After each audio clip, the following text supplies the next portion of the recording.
Why Canelo vs Crawford isn't even close.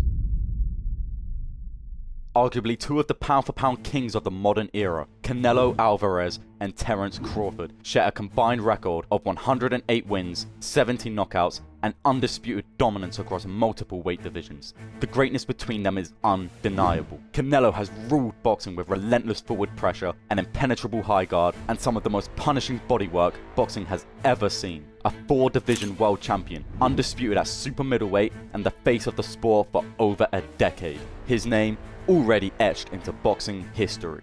Crawford possesses a style that adapts like no other. A high IQ fighter who evolves and adjusts in real time. He's a master of timing, distance, and switch hitting. The first fighter ever in the 4-belt era to become undisputed in 2 divisions. Now attempting to redefine his legacy once again, jumping up 2 full weight classes in pursuit of a 3rd. A feat no one in boxing history has ever even attempted. To say this fight is massive is an understatement. On paper, it's everything boxing fans could dream of. 2 generational talents, each with Hall of Fame legacies, stepping into the ring for a fight that defines an era. A true super fight.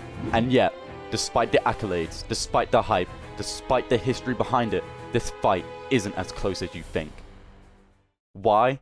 Let's take a closer look and examine their styles. Canelo Alvarez has mastered the high guard, keeping it tight and compact, using it alongside his extreme physical toughness and sharp defensive instincts to minimize damage over 12 rounds. He almost never appears hurt or vulnerable, allowing him to maintain constant forward pressure as a walk-forward counterpuncher. Unlike fighters who use active jabs and probes to manage distance, Canelo stalks his opponents down, closing the gap through his exceptionally athletic head movement. His elite level slips, rolls, and subtle upper body shifts make his opponents miss by mere inches. His patience and timing are among the best in boxing. He rarely wastes punches, instead showing incredible composure, waiting for his opponents to make mistakes, then punishing them with some of the most precise and devastating counters in the sport.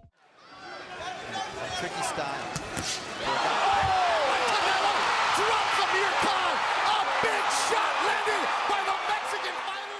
This methodical pressure allows Canelo to dictate the pace of the fight, often forcing opponents to fight off the back foot, draining their stamina and limiting their offensive output. While he's not a high-volume puncher, his shots are pinpoint, powerful, and deliberate. And when he traps an opponent against the ropes, he unleashes vicious combinations, particularly to the body. His left hook downstairs is one of the most feared weapons in boxing.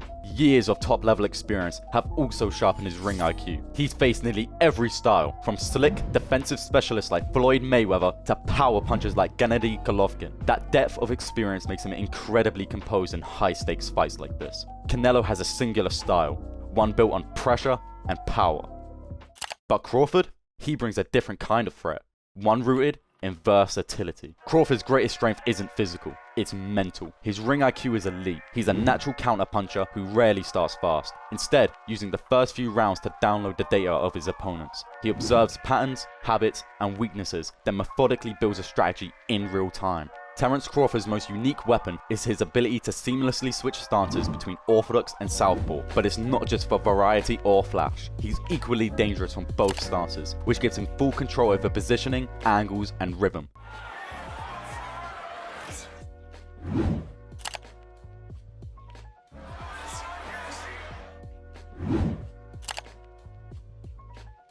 This allows him to exploit openings in real time and adjust his approach depending on the look he's getting from his opponent. Crawford's jab is one of the most deceptive and tactical tools in his arsenal. It's not just a scoring shot. He uses it to probe, measure distance, disrupt rhythm, and force reactions. His lead hand doubles as a feint tool, a rangefinder, and a setup mechanism, constantly keeping opponents hesitant. Opposite to Canelo, Crawford is a back foot counterpuncher, often using subtle micro steps backward and lateral movement to create angles while firing off his jab, gauging when his opponent is ready to commit before countering with sharp precision.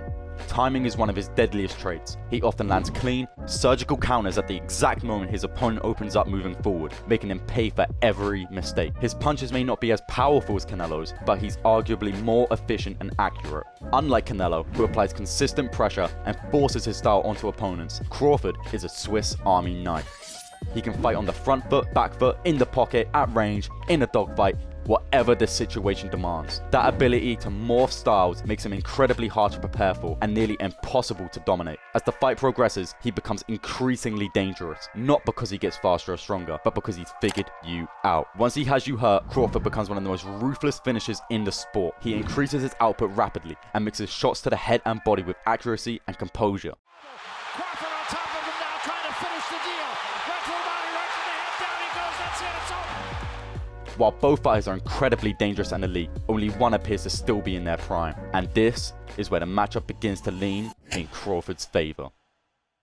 Canelo Alvarez, once the apex of explosive combinations and slick head movement, now shows clear signs of wear and decline. Years of navigating multiple weight divisions, taking on all the elite names across 4 divisions, and absorbing the demands of high-level championship boxing have taken their toll. The reflexes that once made him nearly untouchable have dulled. His signature upper body movement, the slips, rolls, and effortless head movement that defined his prime have largely vanished. In its place, Canelo has become increasingly reliant on his high guard. While still functional and effective, it's far more static and far easier to exploit, especially against someone as tactically sharp as Crawford. Canelo's footwork, which was never his strongest attribute to begin with, has declined as well, looking stuck in the mud, evident in his struggles to cut off the ring against more mobile fighters like John Ryder or William Skull, often following them around rather than positioning and cutting the ring off effectively. His punch output has also dropped noticeably, and in the later rounds of his recent fights, he's looked visibly fatigued, a sign not just of physical wear, but of his age catching up to him. This version of Canelo is still powerful and dangerous, but he's far more limited, and that's what makes Crawford a nightmare matchup for him. Crawford's elusive footwork, constant angle changes, and ability to control distance alongside dominant lead hand probes can shut down Canelo to borderline inactivity if done correctly. His ability to fight moving backwards, switch stances, and bait openings make him especially equipped to neutralize Canelo, who relies on rhythm, timing, and pressure to break down his opponents. The best strategy for Crawford is not to stand in front of Canelo. Don't trade on the inside unless it's on his own terms. And even then, exit at angles Canelo will struggle to cut off. In the moments where Canelo needs time and space to set up his powerful counters, Crawford should disrupt his rhythm, feint reactions, and strike with precision before slipping away.